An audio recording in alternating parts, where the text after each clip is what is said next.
Hello friends, once again welcome back to my channel. Today I am going to explain and solve the question answers from the 4th class Santur English Unit 1 My Land. The first chapter is Together We Can. ಈ ದಿನ ನಾವು 4ನೇ ತರಗತಿಯ santoor English ಅನ್ನೋ text book ಇಂದ ಮೊದಲನೇ ಒಂದು unit ಮೈ land ಇಂದ ಮೊದಲನೇ ಚಾಪ್ಟರ್ ಟುಗೆದರ್ ವಿ ಕ್ಯಾನ್ ಈ ಒಂದು ಪಾಠದ ವಿವರಣೆಯನ್ನ ಮತ್ತೆ ಪ್ರಶ್ನೋತ್ತರಗಳನ್ನ ಮತ್ತೆ ಗ್ರಾಮರ್ ಪಾಠನ ನೋಡೋಣ ಬನ್ನಿ. Answer the following question. What happens when you join hands with your team? Answer is we become stronger and can achieve our goal together. Next question, why is helping each other important? Answer is helping each other makes work easier and helps us succeed. Next question is think and discuss. Okay, ಯೋಚಿಸಿ ಮತ್ತೆ ಚರ್ಚಿಸಿ. What makes you feel joyful? ಏನು ನಿಮಗೆ ಬಹಳ ಸಂತೋಷವಾಗಿಡುತ್ತೆ? Playing with my friend makes me feel joyful. ನಾನು ನನ್ನ friend ಜೊತೆಗೆ ಆಟ ಆಡ್ತೀನಲ್ಲ ಅದೇ ನನಗೆ ಸಂತೋಷದ ಒಂದು ಅನುಭವವನ್ನು ಕೊಡುತ್ತೆ. Second question is can you think of good activity that you can do together with a friend? ನೀವು ಒಂದು ಒಳ್ಳೆ ಆಕ್ಟಿವಿಟಿನ ನಿಮ್ಮ ಫ್ರೆಂಡ್ಸ್ ಜೊತೆಗೂಡಿ ಮಾಡಬಹುದಾ? Can you think of good activity? ಯಾವುದಾದ್ರೂ ಒಂದು ಆಕ್ಟಿವಿಟಿ ಹೇಳ್ತೀರಾ? We can plant trees together. ನಾವು ಸಸಿಗಳನ್ನು ನೆಡುವುದು ಎಲ್ಲರೊಂದಿಗೆ ಸೇರಿ ಸಸಿಗಳನ್ನು ನೆಡಬಹುದು. ಅದು ಒಂದು ಗುಡ್ ಆಕ್ಟಿವಿಟಿ ಅಲ್ಲ? Have you ever lost a game? ಯಾವತ್ತಾದರೂ ನೀವು ಆಟದಲ್ಲಿ ಸೋತಿದ್ದೀರಾ? How did you feel? ಹೇಗೆ ಅನಿಸ್ತು ನೀವು ಅವಾಗ? Yes I felt sad. ಹೌದು, ಎಸ್ ಫಸ್ಟ್ನೇದಕ್ಕೆ have you ever lost a game? Yes I lost a game. How did you feel ಅಂದರೆ ಐ ಫೆಲ್ಟ್ ಸ್ಯಾಡ್, ನನಗೆ ಭಾಳ ಬೇಜಾರಾಯಿತು. ಬಟ್ ಐ ಟ್ರೈಡ್ ಅಗೇನ್, ಮತ್ತೆ ನಾನು ಅದನ್ನು ಆಟ ಆಡಿದೆ, ಅಲ್ಲಿಗೆ ಬಿಡಲಿಲ್ಲ ನಾನು. The fourth question is imagine you are the team leader of a group project. ಒಂದು ಗ್ರೂಪ್ ಪ್ರಾಜೆಕ್ಟನ್ನು ಟೀಮ್ ಲೀಡರ್ ನಾಯಕರಾಗಿದ್ದೀರಾ. And two of your teammates disagreed with each other for some reason. ನಿಮ್ಮ ಟೀಮಲ್ಲಿ ಇಬ್ಬರು ಸಹ ಒಬ್ಬರ ಒಂದು ಒಪಿನಿಯನನ್ನು ಒಪ್ತಾ ಇಲ್ಲ, ಯಾವುದೋ ಒಂದು ರೀಸನಿಗೆ. What would you do to unite your team again? ಮತ್ತೆ ನಿಮ್ಮ ತಂಡವನ್ನು ನೀವು ಜೋಡಿಸೋಕ್ಕೋಸ್ಕರ ನೀವೇನು ಮಾಡ್ತೀರಾ ಅಂತ ಕೇಳಿ. The answer is I would listen to both. ನಾನು ಇಬ್ಬರನ್ನ ಕೇಳ್ತೀನಿ first. Help them solve the problem. ಆ ಒಂದು ಪ್ರಾಬ್ಲಮನ್ನು ಸಾಲ್ವ್ ಮಾಡೋಕ್ಕೆ ಹೆಲ್ಪ್ ಮಾಡ್ತೀನಿ. ಆ್ಯಂಡ್ ವರ್ಕ್ ಟುಗೆದರ್ ಅಗೇನ್, ಮತ್ತೆ ಅವ್ರ ಜೊತೆಗೆ ವರ್ಕ್ ಮಾಡೋಕ್ಕೆ ಸ್ಟಾರ್ಟ್ ಮಾಡ್ತೀನಿ. ಓಕೆ, ನೆಕ್ಸ್ಟ್ ಲೆಟರ್ ಸ್ಪೀಕ್ ಇದೆ ಇಲ್ಲಿ. ದರ್ಶನ, I love my country. We have different traditions, food, festivals. ನಾನು ನನ್ನ ಒಂದು ರಾಷ್ಟ್ರನ ಪ್ರೀತಿಸ್ತೇನೆ. ನಮ್ಮಲ್ಲಿ ಬಹಳಷ್ಟು ಬೇರೆ ರೀತಿಯ ಒಂದು ಕಲ್ಚರ್ಸ್ಗಳಿದ್ದಾವೆ, ಸಂಸ್ಕೃತಿ ಇದೆ, ಅಡಿಗೆ ಇದೆ, ಹಬ್ಬಗಳಿದ್ದಾವೆ ಮತ್ತು ಭಾಷೆಗಳಿದ್ದಾವೆ.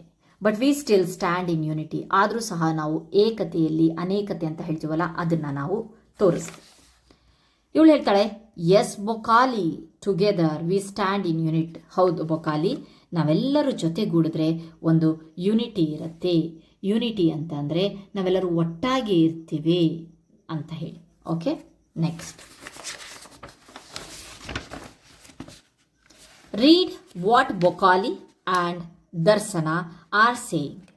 Turn to your friend sitting beside you and exchange the conversation. ಈಗ ನೋಡಿದ್ರಲ್ವ ಬೊಕಾಲಿ ಮತ್ತು ದರ್ಶನ ಏನು ಹೇಳ್ತಿರು ಅಂತ.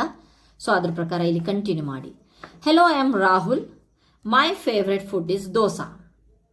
ಮೈ ಫೇವ್ರೆಟ್ ಫೆಸ್ಟಿವಲ್ ಇಸ್ ದಿವಾಲಿ, ಅಂದರೆ Deepavali. In this festival we decorate our house, light, lamps and share sweets. ಅಲ್ವಾ, ನಾವು ಡೆಕೋರೇಟ್ ಮಾಡ್ತೀವಿ ಮನೇನ, ಲೈಟನ್ನು ಹಚ್ತೀವಿ, ಲೈಟ್ ಲ್ಯಾಂಪ್ಸ್ ಅಂತ ಅಂದರೆ ಅಲ್ಲಿ ಹಣತೆಗಳನ್ನು ಹಚ್ತೀವಿ. ಆ್ಯಂಡ್ ಶೇರ್ ಸ್ವೀಟ್ಸ್, ಎಲ್ಲರೊಂದಿಗೆ ಸಿಹಿಯನ್ನು ನಾವು ಹಂಚ್ತೀವಿ.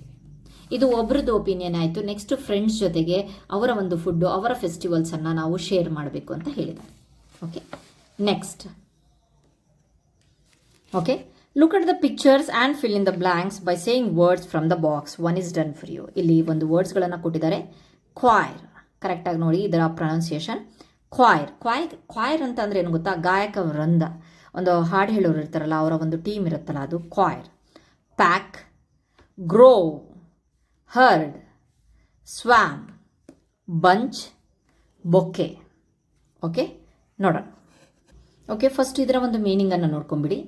ಏನಂತ ಹೇಳಿಬಿಟ್ಟು ಕ್ವಾಯರ್ ಅಲ್ವಾ. ಸೊ ಈಗಲೇ ಹೇಳಿದೆ ನಾನು ಗಾಯಕ ವೃಂದ ಅಂತ. ಪ್ಯಾಕ್ ಅಂತ ಅಂದರೆ ಒಂದು ಗುಂಪು ಅಥವಾ ಹಿಂಡು. ಗ್ರೋವ್ ಅಂತ ಅಂದರೆ ತೋಪು ಅಥವಾ ಮರಗಳ ಗುಂಪನ್ನು ನಾವು ಗ್ರೋವ್ ಅಂತೀವಿ. ಹರ್ಡ್ ಅಂತ ಅಂದರೆ ಹಿಂಡು, ಜಾನುವಾರುಗಳ ಒಂದು ಗುಂಪು ಅಂತೀವಲ್ಲ. ಸ್ವಾಮ್ ಅಂತ ಅಂದರೆ ಗುಂಪು, ಜೇನುನೊಣಗಳು ಅಥವಾ ಕೀಟಗಳ ಮುಂತಾದವುಗಳ ಒಂದು ಸ್ವಾಮ್. ಬಂಚ್ ಅಂತ ಅಂದರೆ ಗೊಂಚಲು. ಬೊಕ್ಕೆ ಅಂತ ಅಂದರೆ ಹೂಗುಚ್ಛ. ಓಕೆ, ನೆಕ್ಸ್ಟ್ ಆ ಬಂಡಲ್ ಆಫ್ ಸ್ಟಿಕ್, ಕಡ್ಡಿಗಳ ಕಟ್ಟು ಅಥವಾ ಕಡ್ಡಿಗಳ ಗುಚ್ಛ ಅಂತಲೂ ಹೇಳ್ಬೋದು. Next a heard of sheep, ಕುರಿಗಳ ಗುಂಪು, ಹಿಂಡು ಇಲ್ಲಿ ನೋಡ್ಬೋದು.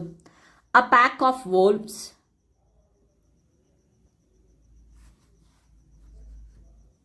ತೋಳಗಳ ಒಂದು ಗುಂಪು ಅಥವಾ ಹಿಂಡು ಅನ್ಬೋದು. ಅ ಬೊಕ್ಕೆ ಆಫ್ ಫ್ಲವರ್ಸ್, ಹೂಗುಚ್ಛ. ಅ ಗ್ರೋ ಆಫ್ ಟ್ರೀಸ್, ಮರಗಳ ಒಂದು ಗುಂಪು. ಅ ಸ್ವಾಮ್ ಆಫ್ ಬೀಸ್, ಜೇನುನೊಣಗಳ ಒಂದು ಗುಂಪು. ಅ ಕ್ವಾಯರ್ ಆಫ್ ಬಾಯ್ಸ್, ಇಲ್ಲಿ ನೋಡಬಹುದು ಈ ಒಂದು ಗುಂಪು, ಹುಡುಗರ ಒಂದು ಕ್ವಾಯರ್, ಗಾಯಕ ವೃಂದ ಅಂತ ಹೇಳ್ಬೋದು. ಅ ಬಂಚ್ ಆಫ್ ಕೀಸ್, ಕೀನ ಗೊಂಚಲು. Okay, next okay, do you know, ನಿಮಗಿದು ತಿಳಿದಿದೆಯಾ ಅಂತ ಹೇಳ್ಬಿಟ್ಟು ಕೊಟ್ಟಿದ್ದಾರೆ. Honey bees use a waggle dance to communicate with their hive members. ಜೇನುನೊಣ ಇದೆಯಲ್ವಾ, ತಮ್ಮ ಗೂಡಿನ ಸದಸ್ಯರೊಂದಿಗೆ ಸಂವಹನ ಮಾಡಲು ವ್ಯಾಗಲ್ ನೃತ್ಯವನ್ನ ಬಳಸ್ತವಂತೆ. They share the exact location of the flowers having nectar, pollen or water sources.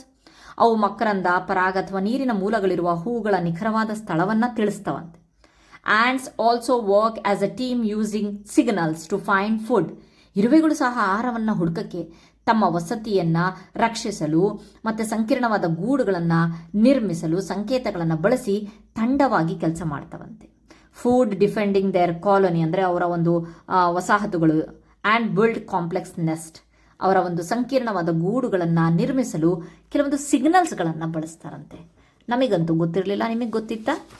Okay, next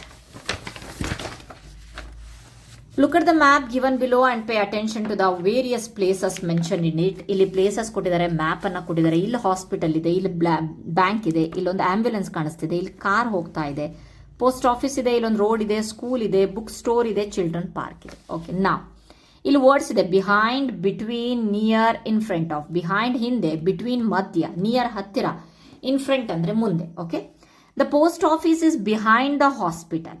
The post office is behind the hospital. There is a bookstore near the children's park.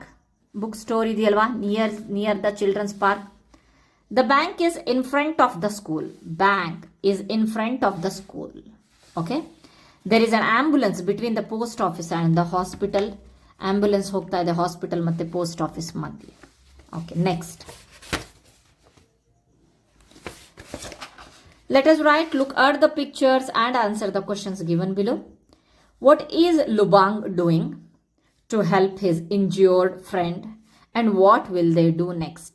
ಏನು ಮಾಡ್ತಾ ಇದ್ದಾನೆ ಲುಬಾಂಗ್? ಇವನು ಅವನ friend ಇಂಜ್ಯೂರ್ಡ್ ಆಗಿದ್ದಾನೆ, ಗಾಯ ಆಗಿದ್ದಾನೆ, ಅವನಿಗೆ ಅವನು ಹೆಲ್ಪ್ ಮಾಡಿದ್ನ. ಅದಾದ್ಮೇಲೆ ಅವನು ಏನು ಮಾಡಿದ್ರು? Lubang is helping his injured friend. They will go to the hospital next. ಅವ್ರು ನೆಕ್ಸ್ಟ್ ಹಾಸ್ಪಿಟ್ಲಿಗೆ ಹೋದರು. What are ಒಬಾಂಗ್, Manya and Tina doing? ಒಬಾಂಗ್ ಎರಡನೇ ಪಿಕ್ಚರಲ್ಲಿ, ಮಾನ್ಯ, ಟೀನಾ ಏನು ಮಾಡ್ತಾ ಇದ್ದಾರೆ? What will they do next? ಏನು ಮಾಡ್ತಾರೆ next? Obang, Manya and Tina are cleaning the classroom. ನೀವು ನೋಡ್ಬೋದು ಇನ್ನೆಲ್ಲ ಡಸ್ಟ್ಬಿನಿಗೆ ಹಾಕ್ತಾ ಇದ್ದಾನೆ. She is wiping the glass, ಒರೆಸ್ತಾ ಇದ್ದಾಳೆ. ಆಮೇಲೆ she keeping some books on the shelves ಅಲ್ವಾ, ಅವಳು ಬುಕ್ಸ್ಗಳನ್ನು ಇಡ್ತಾ ಇದ್ದಾಳೆ. ಅದಕ್ಕೋಸ್ಕರ Obang, Manya and Tina are cleaning the classroom. They will keep the classroom neat. Next, what is Anna doing? ಇಲ್ಲಿ ಆನಾ ಏನು ಮಾಡ್ತಾ ಇದ್ದಾಳೆ? And what will the old lady do next? ಹಾಗಾದರೆ ಓಲ್ಡ್ ಲೇಡಿ ನೆಕ್ಸ್ಟ್ ಏನು ಮಾಡ್ತಾಳೆ? Anna is helping the old lady cross the road. ರೋಡನ್ನು cross ಮಾಡೋಕ್ಕೆ help ಮಾಡ್ತಾ ಇದ್ದಾಳೆ. The old lady will thank Anna. ಅದಾದಮೇಲೆ ರೋಡ್ ಕ್ರಾಸ್ ಆದಮೇಲೆ ಓಲ್ಡ್ ಲೇಡಿ ಥ್ಯಾಂಕ್ ಯು ಅಂತ ಹೇಳ್ತಾಳೆ ಆನಾಗೆ. Okay, next ಪಿಕ್ಚರನ್ನು ನೋಡಿಬಿಡಿ. ಇಲ್ಲಿ 3 ಮಕ್ಕಳು ಪೇಂಟ್ ಮಾಡ್ತಾ ಇದ್ದಾರೆ ಅಂತ ಹೇಳಿಬಿಟ್ಟು. What are Zakir, Gulpreet and Gilashri doing and what will they do next? Zakir, Gulpreet and Gilashri are making a craft together. ಅವರೇನೋ ಚಿತ್ರ ಬಿಡಿಸ್ತಾ ಇದ್ದಾರೆ. They will complete the craft. ಏನು ಮಾಡ್ತಾರೆ ಅವರು? ಕಂಪ್ಲೀಟ್ ಮಾಡ್ತಾರೆ. What are the student doing and what will the teacher do next? The students are answering the teachers questions. ಇಲ್ಲಿ ನೋಡಿ, ಕೈ ಎತ್ತಿದ್ದಾರೆ ಅಂತ ಅಂದಮೇಲೆ ಕ್ವಶನಿಗೆ ಆನ್ಸರ್ ಹೇಳಕ್ಕಲ್ವಾ? Okay, the students are answering the teachers questions. The teacher will appreciate them. ಅವ್ರ answer ಹೇಳಿದ ತಕ್ಷಣ ದ ಟೀಚರ್ ವಿಲ್ ಅಪ್ರಿಷಿಯೇಟ್, ಅವ್ರನ್ನ ಅಪ್ರಿಷಿಯೇಟ್ ಮಾಡ್ತಾಳೆ. Okay, next let us do working together ಕೊಟ್ಟಿದ್ದಾರೆ. ಇಲ್ಲೊಂದು ಆಕ್ಟಿವಿಟಿ ಕೊಟ್ಟಿದ್ದಾರೆ. Take a sheet of paper, fold in this way, ಈ ರೀತಿಯಾಗಿ ಫೋಲ್ಡ್ ಮಾಡಬೇಕಂತೆ. ಅದಾದಮೇಲೆ ಡ್ರಾ ಮಾಡಬೇಕಂತೆ. ಈ ರೀತಿಯಾಗಿ ಮಾಡಿದ ಮೇಲೆ ಓಪನ್ ಮಾಡಿದಾಗ cut the paper along the, ಈ ರೀತಿಯಾಗಿ ಕಟ್ ಮಾಡಿದಾಗ ಈ ಶೇಪಲ್ಲಿ ಕೊನೆಗೆ ನಮಗೆ ಈ ರೀತಿಯಾಗಿ ಸಿಗುತ್ತಂತೆ. ಅನ್ಫೋಲ್ಡ್ ದ ಪೇಪರ್ ಜೆಂಟ್ಲಿ, ಆಮೇಲೆ ಕಲರ್ ಮಾಡಬೇಕಂತೆ. ಸೊ ನೀವು ಮಾಡಿರುವಂತಹದ್ದನ್ನು ಇಲ್ಲಿ ಅಂಟಿಸ್ಬೇಕಂತೆ. ಓಕೆ, ನೆಕ್ಸ್ಟ್ ಇಲ್ಲಿಗೆ ನಮಗೆ ಫಸ್ಟ್ ಚಾಪ್ಟರ್ ಮುಗೀತು. Thank you friends. I hope ನಿಮಗೆ ನನ್ನ ಒಂದು ವಿಡಿಯೋಸ್ಗಳು ಇಷ್ಟ ಆಗಿದೆ ಅಂದ್ಕೊಂಡಿದ್ದೀನಿ. ನೆಕ್ಸ್ಟ್ ಚಾಪ್ಟರಲ್ಲಿ ಏನು ದ ಟಿಂಕ್ಲಿಂಗ್ ಬೆಲ್ಸ್ ಅನ್ನು ನೋಡೋಣಂತೆ. Thank you so much.